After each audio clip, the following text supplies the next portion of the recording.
The game took a psychological turn in episode 5. With only 10 players remaining, the environment shifted from violence to manipulation. Instead of physical trials, the remaining contestants were moved to a pitch-black circular chamber. A single spotlight in the center illuminated a table. On it sat 10 identical envelopes, each marked with a number from 1 to 10. A robotic voice instructed them.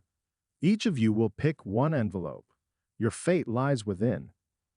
Tensions ran high as the players approached the table. Chuno, still reeling from his ally's betrayal in the previous episode, let others choose before stepping forward. Yuri, ever the tactician, went first and picked envelope 6. Chuno eventually ended up with envelope 3. No one knew what these numbers meant. That uncertainty bred distrust. When they returned to the dormitory, the next instruction was broadcast. You now hold your rank. 1 is highest, 10 is lowest. In the coming hours, you must decide, who do you trust with your life? With no further details, the players were left to speculate. It quickly became clear that a major twist was coming. The psychological games had begun. The players divided into 2 groups. The top 5 ranks, confident in their perceived power, huddled together. The bottom 5, sensing danger, formed their own uneasy alliance. Yuri, with rank 6, was stuck between both factions. She tried brokering peace, but her efforts were met with suspicion. That night, the dormitory lights flickered and a hidden panel in the wall slid open, revealing a passage. The announcement came again. Game 5 begins now. Follow the path. The players moved in single file. The corridor led to a replica of a courtroom, complete with a jury box, witness stand, and judge's bench. Each contestant's face was projected onto the walls. A voice rang out, "You will now judge each other. One of you will be executed based on your peers' vote."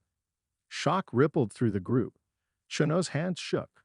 Yuri stared at the others, her instincts already scanning for alliances. They were each given a voting device. No instructions on criteria, just vote for who deserves to die. Accusations flew. Da-hyun, who had stayed under the radar for most of the game, was suddenly at the center of controversy. Someone claimed they'd seen him hoarding food. Another accused him of lying during a previous challenge. Da-hyun fought back tears, defending his actions, but the momentum had turned against him. In the end, the votes were tallied. 8 against Da-hyun. 2 abstentions. The lights dimmed. Da-hyun was led to the center of the room. He pleaded with the others. "I never hurt anyone. I only wanted the money for my daughter." His voice cracked, but no one responded. A metallic arm extended from the ceiling. In a sudden motion, it fired a single bullet. Silence followed. The players stood frozen, unable to look at one another. Then the voice returned. "You have judged. Now you will be judged." The twist was cruel.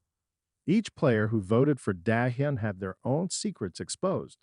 The walls lit up with footage, surveillance from the compound, snippets of whispered conversations, hidden betrayals.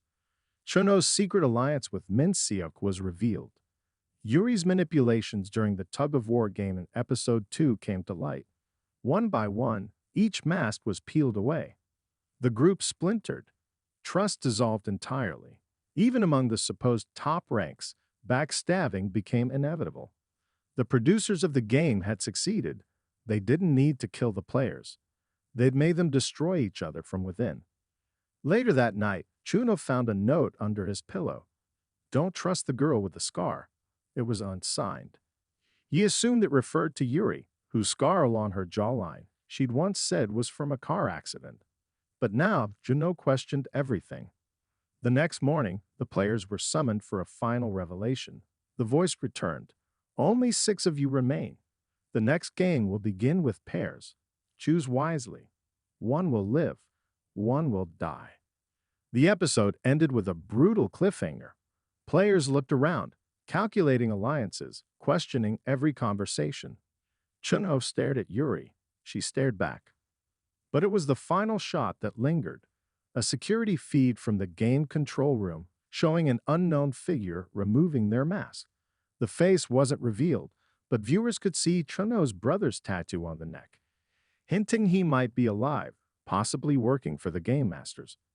Episode 5 didn't rely on physical spectacle, it weaponized psychology. The deadliest game was judgment. The most lethal weapon was trust. As the players marched toward the next trial, only one thing was certain: emotional manipulation was now the main arena, and no one was safe from the consequences.